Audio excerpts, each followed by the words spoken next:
Linden was recently affected by a storm that left flooding and destruction in its wake.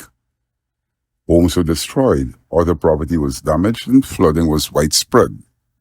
Linden Mayor Sharma Solomon said on Wednesday that the government's response was lacking. Infrastructure side that should have been responded to with the urgency that any government that recognizes there were emergency issues should have intervened. That was not done.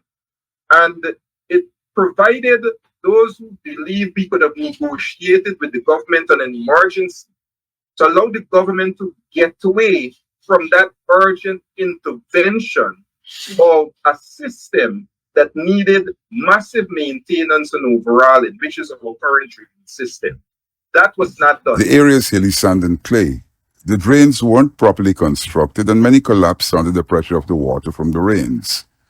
Drainage is critical to Linden. And we're at the mercies of any major rain once again. So we are still concerned that those things need to be done. And secondly, the sufferings of those persons over the past several periods, we believe, again, as an emergency, needed to be intervened with.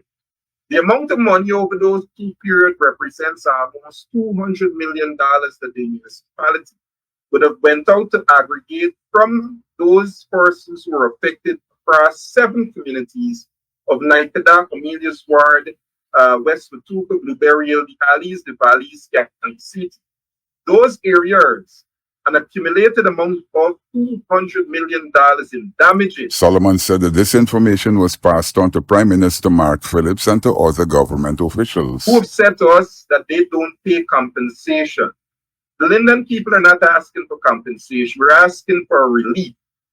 A relief that says in anywhere in this world you had an emergency, persons would have intervened, except what was the relief given?